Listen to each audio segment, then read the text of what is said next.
ओम शांति।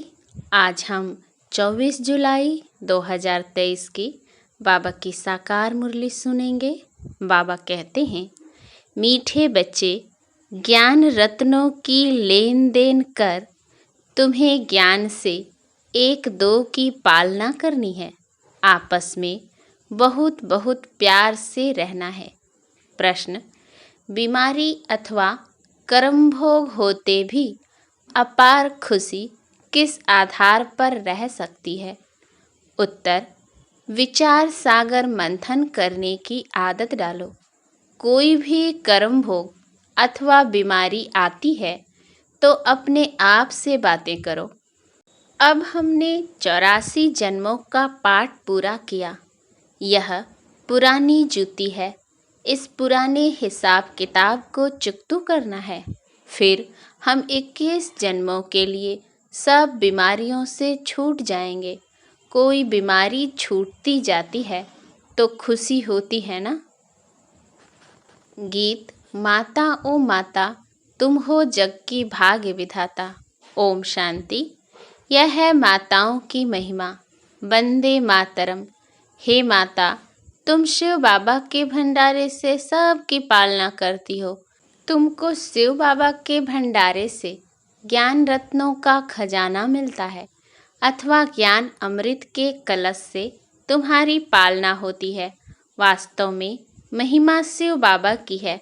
वह करण करावनहार है। माता है जगदम्बा। जरूर और भी माताएं होंगी जो यह माताओं की महिमा है।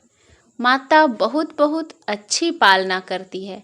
शिव बाबा के यज्ञ में जो रहने वाले हैं उन्हों की स्थूल में भी पालना होती है और अविनाशी ज्ञान रत्नों से तो सभी की पालना होती है। पालना करने वाली मेजॉरिटी माताएं हैं। बहुत हैं जो भाई भी बहनों की पालना करते हैं। ऐसे नहीं सिर्फ बहन भाई की पालना करती हैं। दोनों ज्ञान रत्नों की लेन देन से एक दो की पालना करते हैं। भाई बहन की, बहन भाई की।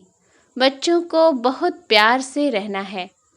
इस दुनिया में तो एक दो को विकार ही देते हैं। इसीलिए जैसे एक दो के दुश्मन हुए, यहाँ अविनाशी ज्ञान रत्नों का खजाना देते हैं। वो तो जैसे पत्थर मारते हैं, क्योंकि है ही पत्थर बुद्धि। ऐसे नहीं कि पत्थर मारते हैं, यह तो समझानी है। तुम हो बहन भाई, ब्रह्मा कुमार कुमारियाँ। तुम्हारा नाम भी बड़ा भारी है। ब्रह्मा कुमारी है तो कुमार भी जरूर हैं। प्रजापिता ब्रह्मा है तो जरूर ब्राह्मण ब्राह्मणियाँ भी होंगे। बोर्ड पढ़ने से घबराना नहीं चाहिए। प्रजापिता ब्रह्मा के बच्चे जरूर ब्रह्मा कुमार कुमारियाँ होंगे। यह बुद्धि से काम लिया जाता है। गीत में महिमा है माता की। जगत अम्बा सरस्वती कहें तो भी जरूर बच्चे और बच्चियां होंगे। जरूर फैमिली होगी। यह भी समझने की बात है ना। समझते भी हैं। प्रजापिता लिखा हुआ है ना। ब्रह्मा को कहा जाता है प्रजापिता ब्रह्मा। यह है साकारी सृष्टि का पिता। गाया हुआ है, प्रजापिता ब्रह्मा द्वारा ब्राह्मण कुल की रचना हुई। आदि सनातन पहले पहले ब्राह्मण हो जाते हैं। वास्तव में आदि सनातन देवी देवता धर्म कहना रॉन्ग है। वह तो है सतयुग का धर्म। यह आदि सनातन ब्राह्मणों का धर्म जो है वह प्रायः लोप हो गया है। परमपिता परमात्मा प्रजापिता ब्रह्मा द्वारा ब्राह्मण धर्म रचते हैं तो यह संगम युग हो गया देवी देवता धर्म से भी ऊंच। पहले यह ब्राह्मण धर्म है जिसको चोटी कहते हैं। इसको कहा जाएगा संगम युगी आदि सनातन ब्राह्मण धर्म। कितना अच्छा राज है समझने का। बाबा ने समझाया है कि पहले जब कोई आते हैं तो उनको बाप का परिचय दो। यह है मुख्य। ब्राह्मणों को तो राजधानी है नहीं। लिखा जाता है, सतयुगी डीटी वर्ल्ड सॉवरेंटी तुम्हारा ईश्वरीय जन्म सिद्ध अधिकार है। देवी देवता धर्म तो बरोबर है, परंतु उनको यह राजधानी कब और कैसे मिलती है यह भी समझाना पड़ता है।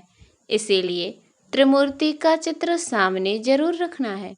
इसमें लिखा हुआ है, स्वर्ग की बादशाही तुम्हारा जन्म सिद्ध अधिकार है। किस द्वारा, यह भी लिखना पड़े। यह बोर्ड बनाकर हर एक अपने घर में लगावे। जैसे गवर्नमेंट के ऑफिसर्स के बोर्ड होते हैं ना, कोई के पास बैज रहते हैं, सबकी अपनी अपनी निशानी रहती है। तुम्हारी भी निशानी रहनी चाहिए। बाबा डायरेक्शन देते हैं, अमल में लाना तो बच्चों का काम है ना। विहंग मार्ग की सर्विस करनी है, यह बहुत मुख्य चीज है। डॉक्टर, बैरिस्टर आदि सब के घर में बोर्ड लगा हुआ होता है ना, तुम्हारा भी बोर्ड लगा हुआ हो। आकर समझो कि शिव बाबा से ब्रह्मा द्वारा स्वर्ग की बादशाही कैसे मिलती है। बाबा डायरेक्शन देते हैं, जो मनुष्य देखकर वंडर खाएंगे, अंदर आएंगे समझने के लिए। फ्लैट के बाहर भी बोर्ड लगा सकते हो। जिसका जो धंधा है वह बोर्ड लगाना चाहिए, एक दो से सीखना चाहिए। परंतु बच्चों पर माया का वार बहुत होता है। निश्चय नहीं कि हम बाबा के पास जाते हैं। 84 जन्मों का पाठ पूरा हुआ, फिर नई दुनिया स्वर्ग में आकर वर्षा लेंगे, यह याद नहीं रहता है। बाबा कहते हैं कि भल कर्म करो, फिर जितना समय मिले तो बाबा को याद करो। तुम यह ढिंढोरा पीटते रहो कि यह सबका अंतिम जन्म है, पुनर्जन्म मृत्यु लोक में फिर नहीं लेना है। तुम भी जानते हो कि मृत्यु लोक अभी खत्म होना है, पहले निर्वाण धाम जाना है। ऐसे ऐसे अपने साथ बातें करनी चाहिए। इसको विचार सागर मंथन कहा जाता है। बाप कहते हैं तुम कर्म योगी हो। क्या तुमको कछुए जानवर जैसा भी अक्ल नहीं है? वो भी शरीर निर्वार्थ घास आदि खाकर फिर कर्मेंद्रियों को समेट शांत में बैठ जाते हैं। तुम बच्चों को तो बाप की याद में रहना है, सुदर्शन चक्र फिराना है, अपने को मास्टर बीज रूप समझना है। बीज में झाड़ का सारा ज्ञान है। इनकी उत्पत्ति एवं पालना कैसे होती है, ड्रामा में 84 का चक्र कैसे फिरता है, 84 के चक्र के लिए यह चित्र चक्र का बनाया जाता है। मनुष्य समझते हैं कि आत्मा 84 लाख योनियों में जाती है, लेकिन तुम्हें बाप ने समझाया है कि तुम सिर्फ 84 जन्म लेते हो। जो आदि सनातन देवी देवता धर्म वाले हैं, अर्थात जो ब्राह्मण से देवता बनते हैं, उनके ही 84 जन्म होते हैं। तुम 84 जन्मों को जानते हो। ब्रह्मा की रात और ब्रह्मा का दिन कहते हैं, इसमें 84 जन्म आ जाते हैं। त्रिमूर्ति का बोर्ड बनाकर लिखना चाहिए, यह ईश्वरीय जन्म सिद्ध अधिकार है। लेना है तो लो, नाउ आर नेवर, अब नहीं तो कभी नहीं। इस होवनहार महाभारत लड़ाई के पहले पुरुषार्थ करना है। राम शिव क्या देते हैं और रावण क्या देते हैं, यह तुम जानते हो। आधा कल्प है राम राज, आधा कल्प है रावण राज। ऐसे नहीं परमात्मा ही दुख देते, दुख देने वाला तो रावण 5 विकार हैं, जो ही विशेष बनाते हैं। बच्चों को भिन्न भिन्न प्रकार की समझानी रोज मिलती रहती है, तो खुशी में रहना चाहिए ना। तुम जानते हो शिव बाबा रोज पढ़ाते हैं। ऐसे नहीं कि साकार को याद करना है। शिव बाबा हमको ब्रह्मा बाबा द्वारा सहज राजयोग सिखलाते हैं। शिव बाबा आते ही प्रजापिता ब्रह्मा में हैं। प्रजापिता ब्रह्मा और किसको कह नहीं सकते, ब्राह्मण भी जरूर चाहिए। गाया जाता है, सेकंड में मुक्ति जीवन मुक्ति का वर्षा अथवा राज्य भाग्य लो। बच्चे कहते हैं कि हम शिव बाबा के बच्चे हैं, वो है ही स्वर्ग का रचयिता, तो जरूर हमको भी स्वर्ग की राजाई देंगे। बाबा कैसा वंडरफुल है। 1 सेकंड में जीवन मुक्ति जनक को मिली, यह भी गाया हुआ है। तुम जानते हो कि अब हम शिव बाबा के बने हैं। शिव बाबा को जरूर याद करना पड़े। जैसे बच्चे धर्म की गोद लेते हैं तो जानते हैं कि पहले हम फलाने का बच्चा था, अब फलाने का बना हूँ। उनसे दिल हटती जाएगी और उनसे जुटती जाएगी। हम यहाँ भी ऐसे कहेंगे कि हम शिव बाबा के अडॉप्टेड बच्चे हैं। फिर उस लौकिक बाप को याद करने से फायदा ही क्या। मोस्ट बिलवेड बाप इतनी बड़ी संपत्ति देने वाला है। बाप भी मेहनत करके बच्चों को लायक बनाते हैं ना। ऐसे बाप को तुम घड़ी घड़ी भूल जाते हो, और तो सभी तुमको दुख देने वाले हैं, फिर भी उनको याद करते रहते हो, और मुझ बाप को तुम भूल जाते हो। रहो भल अपने घर में, परंतु याद बाबा को करो। इसमें मेहनत चाहिए, सिर्फ मेरा होकर रहो, निरंतर मुझे याद करो और नई दुनिया को याद करो। यह तो सारा कब्रिस्तान बनना है। तुम मेरे बने गोया विश्व के मालिक बने। तुम जानते हो कि हम बाबा के बने हैं, फिर स्वर्ग के मालिक हम भविष्य में बनेंगे। खुशी का पारा चढ़ना चाहिए। यह भी जानते हैं कि यह पुराना शरीर है, कर्म भोग भोगना पड़ता है। मम्मा बाबा भी खुशी से कर्म भोग भोगते हैं। फिर भविष्य की इस जन्म का सुख कितना भारी है। यह तो पुरानी जुत्ती है, कर्म भोग भोगते रहेंगे, फिर 21 जन्म के लिए इससे छूट जाएंगे। कोई बीमारी छूटती जाती है तो खुशी होती है ना, कोई आफत आती है फिर हट जाती है तो खुशी होती है ना। तुम भी जानते हो कि अब जन्म जन्मांतर के लिए आफतें हट जाएंगी। अभी हम बाबा के पास जाते हैं। यह है विचार सागर मंथन कर पॉइंट्स निकालना। बाबा राय तो बतलाते हैं कि ऐसे ऐसे अपने से बातें करो। हमने 84 का चक्र पूरा किया, अब बाप के पास जाते हैं, फिर बाबा का वर्षा पाएंगे। साक्षात्कार भी करते हो। इस समय परोक्ष और अपरोक्ष है। जैसे मम्मा को कोई भी साक्षात्कार नहीं हुआ है, बाबा को तो हुआ है। विनाश और स्थापना का साक्षात्कार हुआ, इनको भविष्य का साक्षात्कार एक्यूरेट हुआ। परंतु पहले यह समझ में नहीं आया कि हम यह विष्णु बनेंगे। पीछे समझते गए। हम इस विकारी गृहस्थ धर्म से अब निर्विकारी गृहस्थ धर्म में जाते हैं। तत्त्वम, तुम भी बाबा की पढ़ाई से ऐसे बनते हो। रेस करनी चाहिए। बाकी गीत में है मम्मा की महिमा। तुम तो जान गए हो कि जगत अम्बा किसको कहा जाता है।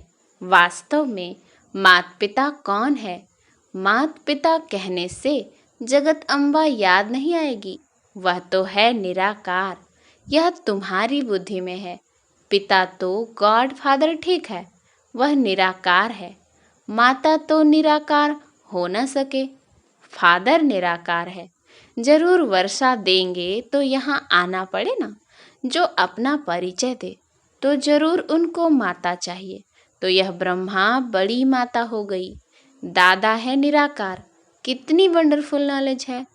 परंतु यह मेल हो गया, क्योंकि मुख वंशावली है ना। यह बड़ी वंडरफुल नॉलेज है।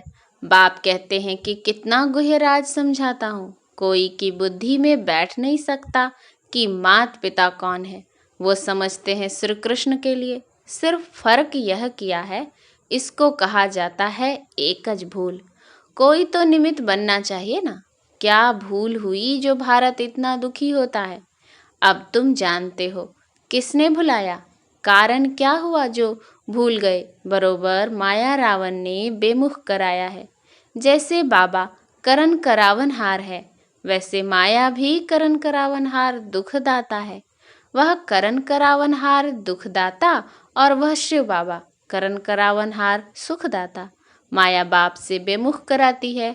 अब बाप खुद कहते हैं कि हे आत्माएं, निरंतर मुझ बाप को याद करो।